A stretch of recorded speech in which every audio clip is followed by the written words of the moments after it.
الصالحات والصلاة والسلام على سيد السادات سيدنا ومولانا محمد وعلى آله وصحبه أجمعين أما بعد. قال الله سبحانه وتعالى في القرآن الكريم: أعوذ بالله من الشيطان الرجيم، بسم الله الرحمن الرحيم، قل هل يستوي الذين يعلمون والذين لا يعلمون إنما يتذكر أولو الألباب. Sadaqallahu maulana al-azim. Hadirin dan hadirat, para musyrif dan santri pesantren tahfiz Madinah Quran yang insya Allah kita semua selalu dalam rahmat dan maghfirah Allah subhanahu wa ta'ala. Alhamdulillah, kita bersyukur kepada Allah atas berbagai nikmat yang Allah limpah curahkan kepada kita, wabil khusus nikmat iman dan Islam. Mudah-mudahan dengan iman dan Islam Allah subhanahu wa ta'ala bahagiakan dan selamatkan kehidupan kita, keluarga kita, anak-anak keturunan kita di dunia dan di akhirat.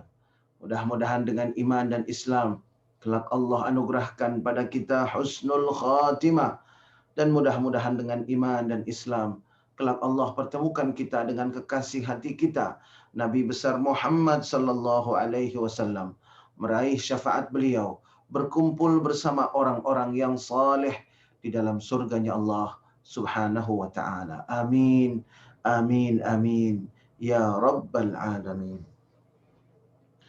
Jamaah rahimakumullah, dalam kesempatan ta'lim pada pagi hari ini, kita akan melanjutkan pembahasan tentang fikih keluarga yang merujuk kepada kitab Fathul Mu'in, sebuah kitab fikih dalam madhab Imamuna al-Imam Syafi'i. Pada pertemuan yang lalu,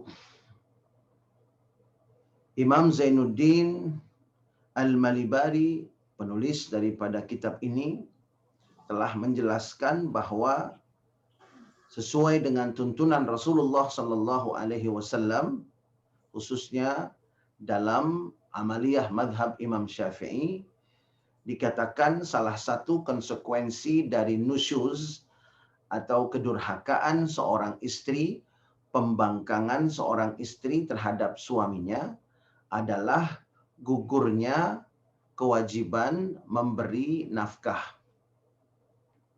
Dan gugurnya kewajiban memberi nafkah itu berlaku pada saat istri tersebut menunjukkan sikap membangkang dan sikap durhaka.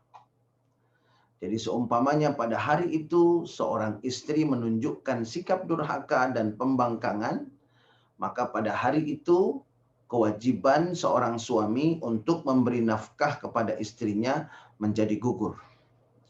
Namun kemudian pada malam harinya sang istri kembali kepada ketaatannya, kembali kepada sikap yang memuliakan suaminya, maka kemudian keesokan harinya sang suami kembali memiliki kewajiban untuk memberi nafkah kepada istrinya yang sudah kembali taat kepada suaminya.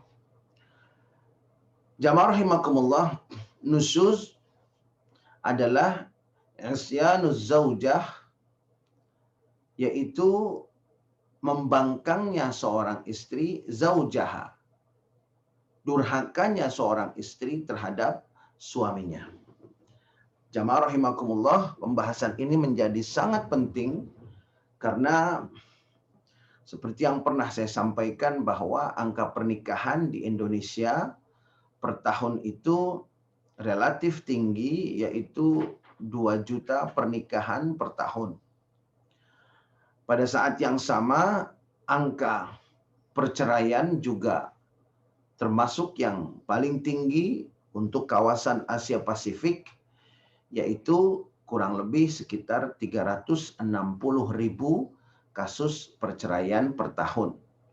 Sehingga ketika kita bagi dengan 365 hari per tahun, maka kita akan dapatkan hasil yang cukup mencengangkan, yaitu sekitar 900 sampai 1000 perceraian per hari di Indonesia. Dan kalau kita melihat dari tren yang terjadi di pengadilan-pengadilan agama yang mengadili proses perceraian, maka salah satu penyebab yang banyak menimbulkan perceraian antara keluarga suami istri pada saat ini yaitu gugat cerai. Artinya istrinya yang mengajukan gugatan untuk bercerai dari suaminya. Nah, ini tren yang sedang meningkat di Indonesia. Dan ini merupakan hal yang cukup membuat kita sedih, membuat kita prihatin, sebab informasi begitu deras dan dahsyat melalui handphone, kemudian pendidikan juga semakin mudah, kemudian juga berbagai kemudahan fasilitas dalam kehidupan kita di zaman ini, tetapi ternyata itu semua tidak membuat kehidupan rumah tangga menjadi lebih baik.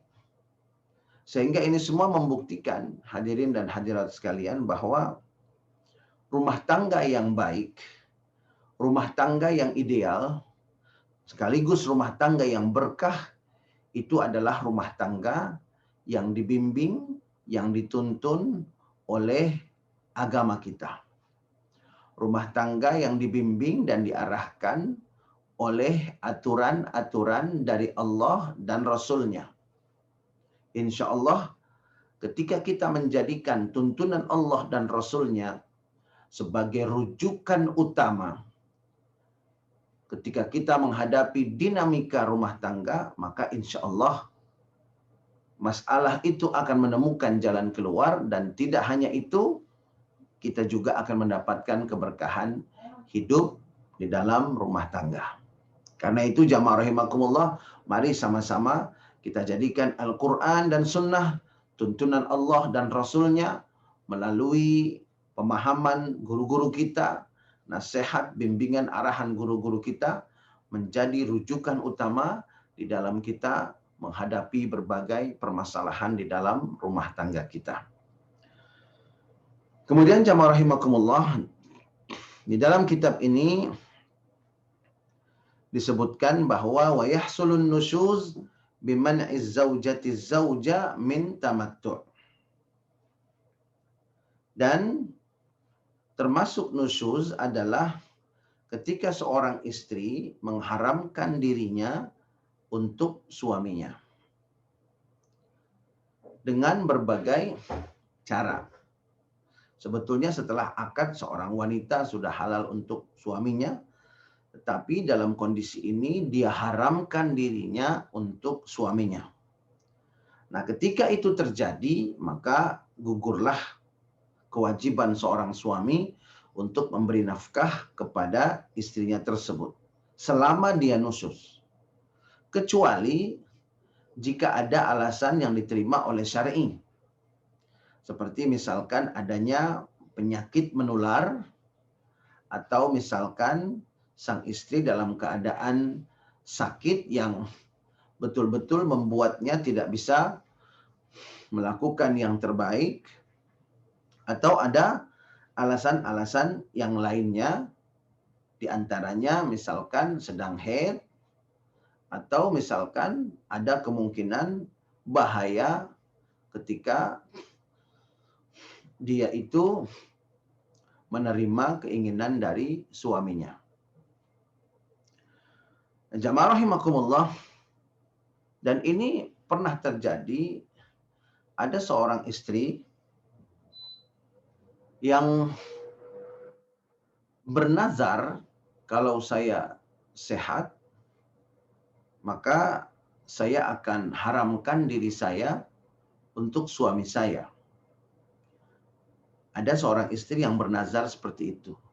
Kalau saya sehat dari sakit saya, maka saya akan haramkan diri saya untuk suami saya. Jamaah rahimakumullah, nazar seperti itu batil. Nazar seperti itu tidak sah dan tidak boleh dilaksanakan. Karena isi nazarnya itu bertentangan dengan Al-Quran dan Sunnah, yaitu kewajiban istri terhadap suaminya. Kemudian jamaah rahimakumullah, berikutnya adalah yang termasuk nusyuz wa khurujim mim maskan, keluar dari rumahnya, ay al-mahal alladhi radhiya bi iqamatiha fih, tempat yang suaminya menentukan untuk mereka tinggali berdua. Walau baitiha au baiti abiha, termasuk rumahnya istri, au baiti abiha, atau rumah ayahnya istri. Jadi keluar dari rumah, meskipun itu rumah wanita itu atau istri itu, atau rumah ayahnya dari istri itu, rumah mertua suami, kalau dia keluar tanpa izin, meskipun untuk li'iyadatin, untuk menjenguk orang sakit, maka ini juga termasuk nusyuz. Jadi selengkapnya teks dari kitab Fathul Mu'in ini, wa khurujim mim maskanin bila iznin minhu wala zannin liridahu, keluar dari rumahnya tanpa izin dari suaminya dan tanpa pengetahuan bahwa suaminya akan ridho, atau sang istri tidak memiliki keyakinan sama sekali bahwa suaminya akan ridho dan mengizinkannya. Jadi kalau seorang istri keluar dari rumah tanpa izin suaminya dan sengaja dia keluar rumah meskipun tidak ada izin dari suaminya, maka itu adalah nusyuz. Atau dia keluar dari rumahnya, rumah tangganya, kemudian dia tidak bisa memperkirakan apakah suaminya itu mengizinkan atau tidak, maka itu juga termasuk nusyuz ketika dia tetap keluar dari rumahnya. Jadi keluar rumah yang termasuk nusyuz ini adalah keluar rumah yang dilakukan oleh seorang istri dengan niat membangkang, dengan niat tidak taat kepada suaminya. Sekali lagi, keluar rumah yang termasuk nusyuz adalah ketika seorang istri keluar rumah dengan niat untuk membangkang suaminya atau karena membangkang suaminya. Karena tidak taat, tidak mau turut, tidak mau ikut perintah dari suaminya. Di sini disebutkan tanpa izin dari suami tersebut. Artinya sang istri keluar dengan niat untuk membangkang. Jamaah rahimakumullah, fakhurujuha bighairi ridahu, maka keluarnya seorang istri tanpa keridhaan dan izin dari suaminya, walau li ziyarati salihin aw iyadati ghairi mahramin aw ila majlisi dzikrin isyanun wa nusyuz. Meskipun keluarnya itu tujuannya baik. Di antaranya adalah bersilaturahim kepada orang saleh, atau menjenguk tetangga, sahabat, teman yang bukan mahram, yang sedang sakit, atau berangkat ke majelis zikir. Jadi di dalam kitab ini disebutkan isyanun wa nusyuz. Yang disebutkan tadi meskipun tujuannya baik, ketika dilakukan oleh seorang istri tanpa izin dan keridhaan suaminya, maka itu semua bukanlah kebaikan tetapi dianggap kedurhakaan.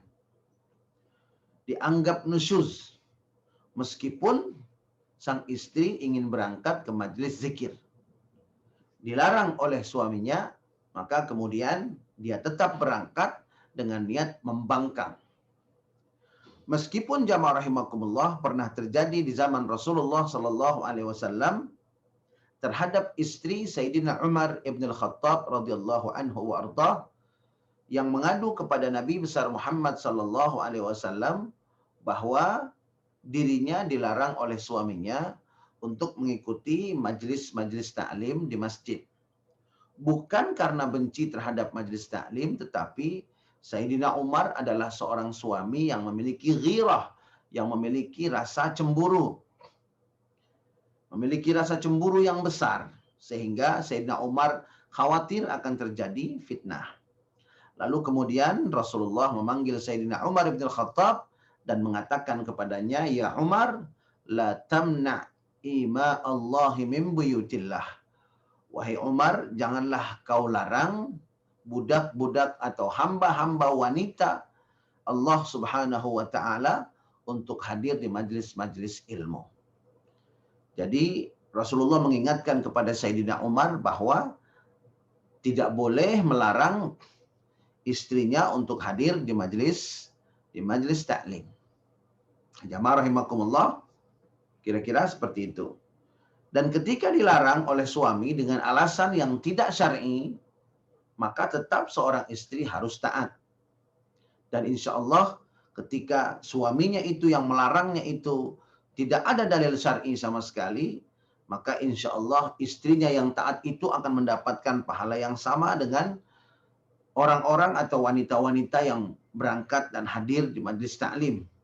Sedangkan sang suami, selama dia masih melarang istrinya itu, dia melanggar apa yang diperintahkan oleh Rasulullah SAW agar mengizinkan istri-istri mereka untuk hadir di majlis-majlis taklim. Kemudian jamaah rahimakumullah,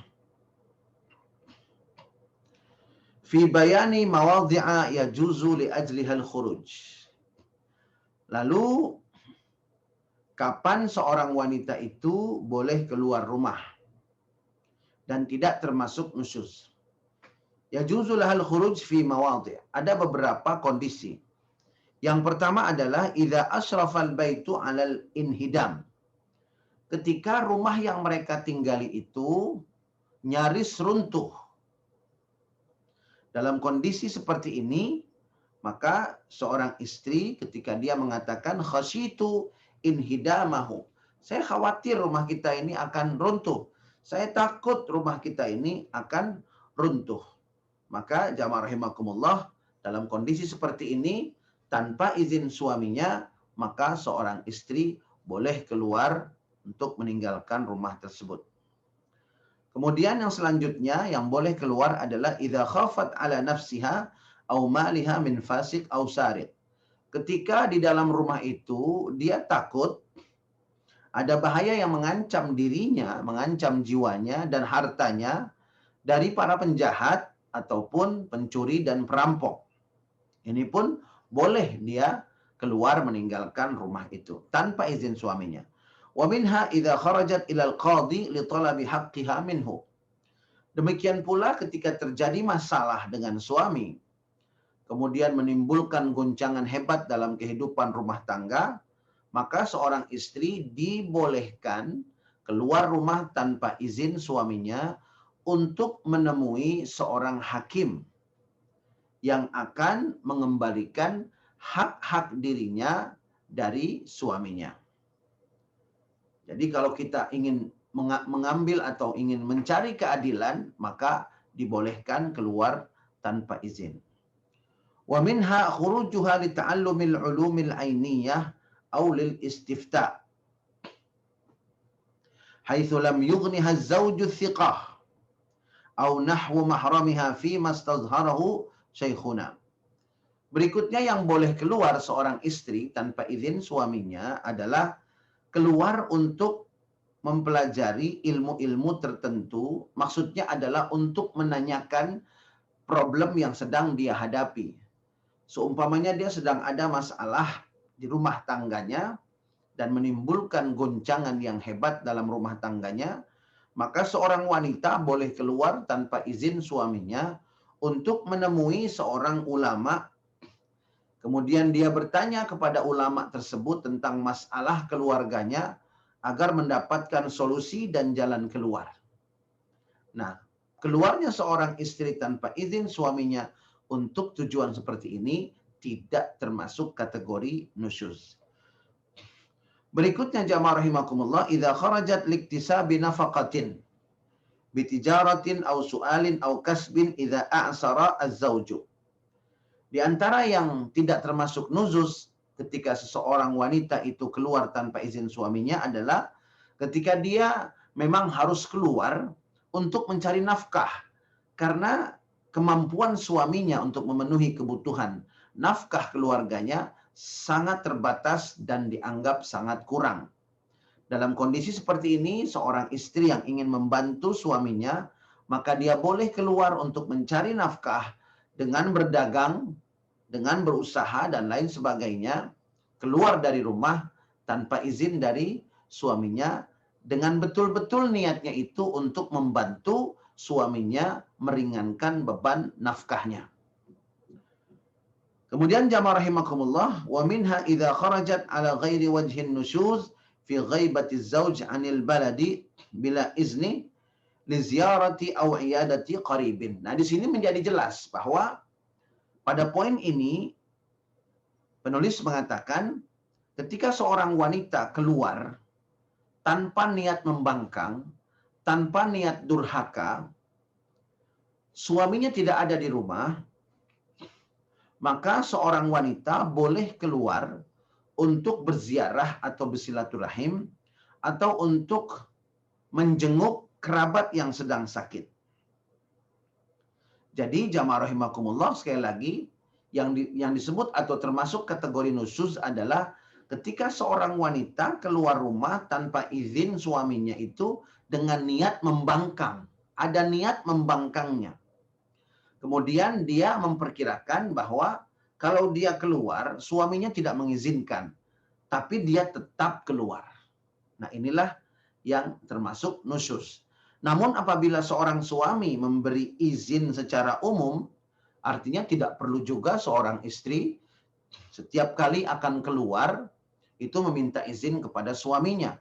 Tidak seperti itu.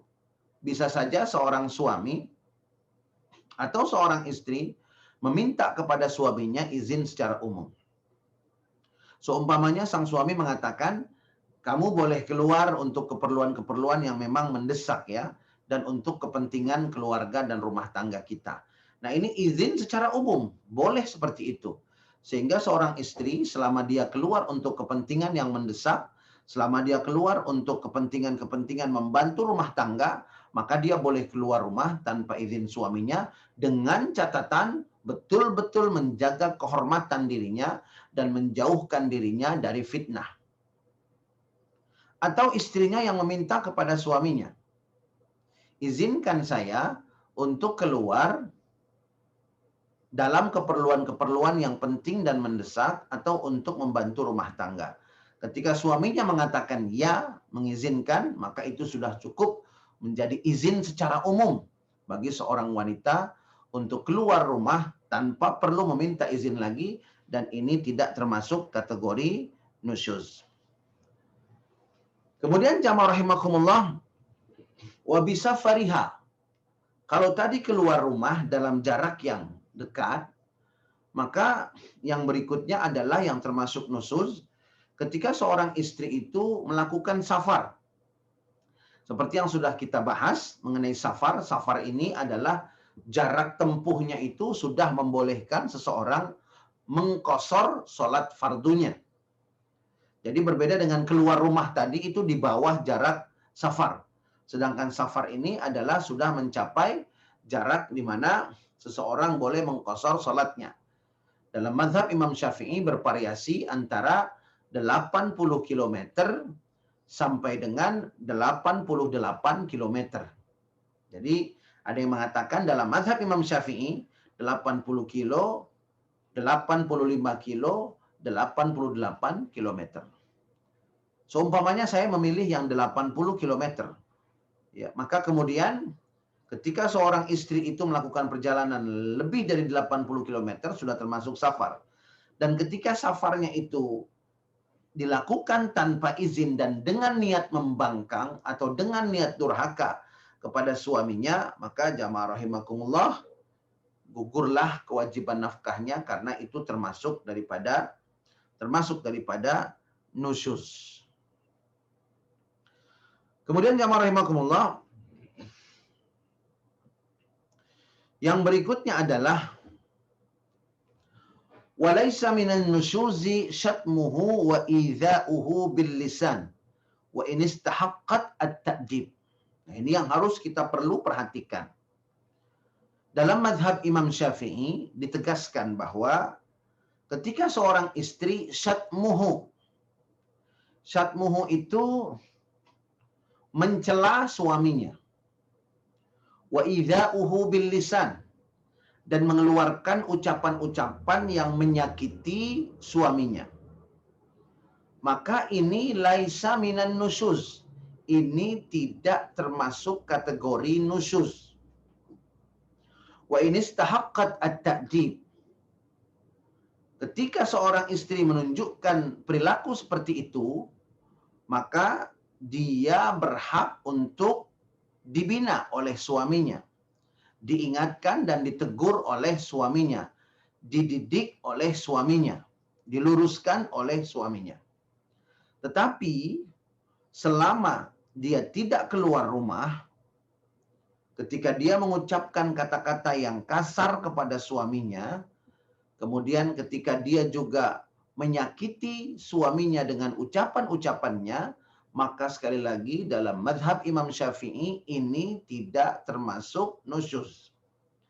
Artinya dalam kondisi seperti itu seorang suami tetap wajib memberi nafkah kepada istrinya. Hanya saja seorang suami mendapatkan kewajiban yang lain, yaitu mengingatkan, menasihati agar istrinya itu berubah. Atau kalau dia tidak mampu, dia bisa melakukan berbagai cara, minta bantuan dengan seorang guru, seorang alim, seorang ulama, atau orang yang disegani oleh istrinya untuk memberi nasihat agar merubah perilakunya tersebut. Tetapi tidak termasuk dalam kategori nusyuz.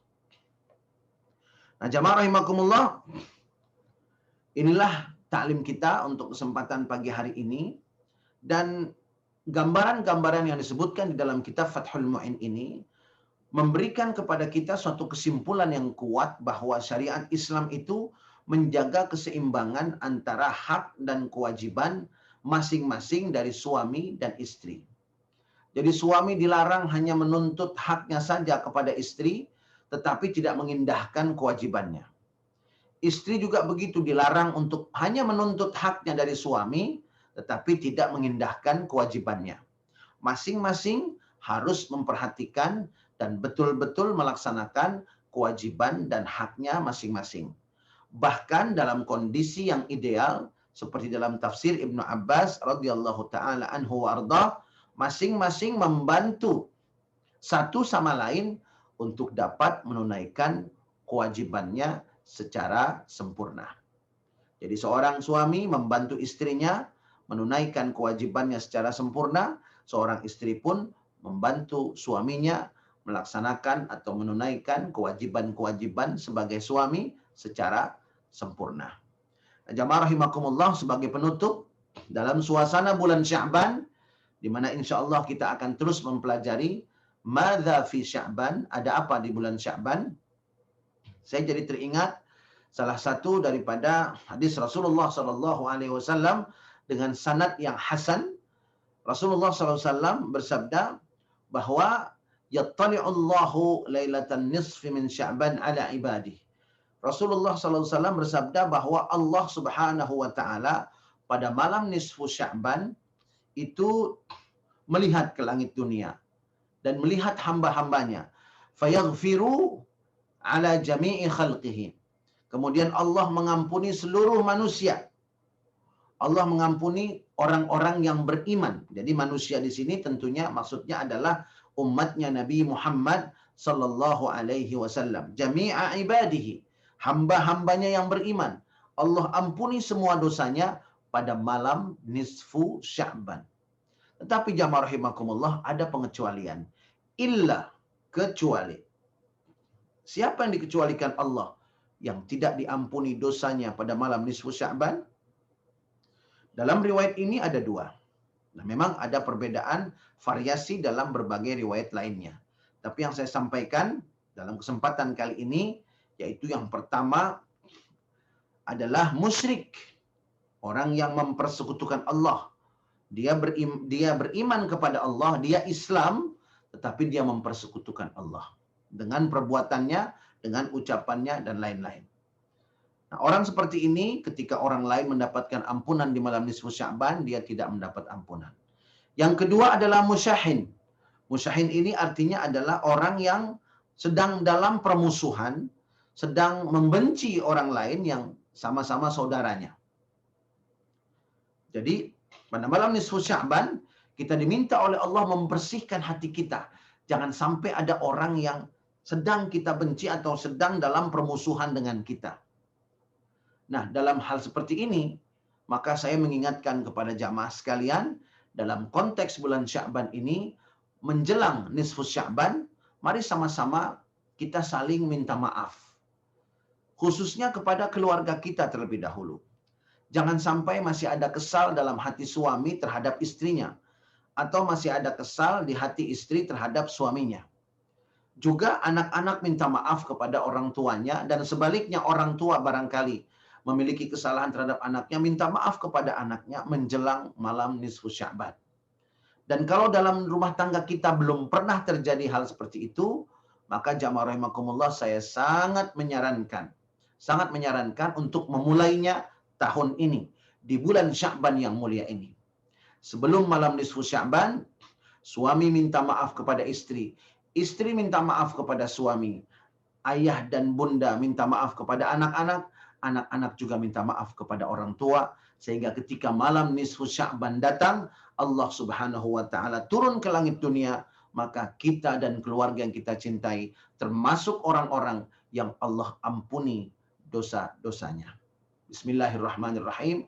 Alhamdulillahirabbil alamin. Allahumma shalli ala sayyidina Muhammad wa ala ali sayyidina Muhammad. Allahumma la tada' lana fi majlisina hadza dhanban illa ghafartah wa la 'aiban illa satartah wa la maridan illa syafaitah wa la dainan illa qadaitah wa la hajatan min hawaijid dunya wal akhirah illa qadaitaha wa yassartaha ya Allah ya rabbal alamin. Rabbana hab lana min azwajina wa dhurriyyatina qurrata a'yun waj'alna lil muttaqina imama. Rabbana ighfir lana wa liwalidayna warhamhuma kama rabbayana shighara. Rabbana atina fid dunya hasanah wa fil akhirati hasanah wa qina adzaban nar. Allahumma barik lana fi Sya'ban. Allahumma barik lana fi Sya'ban. Allahumma barik lana fi Sya'ban. Ya Allah, berkahilah kami, keluarga kami, anak-anak kami, sahabat-sahabat kami di bulan Sya'ban ini ya Allah. Amin. Wa ballighna Ramadan, wa ballighna Ramadan, wa ballighna Ramadan. Ya Allah ya Rabbana, sampaikanlah umur kami untuk berjumpa dengan bulan Ramadan yang akan datang. Sampaikanlah umur kami untuk berjumpa dengan bulan Ramadan yang akan datang.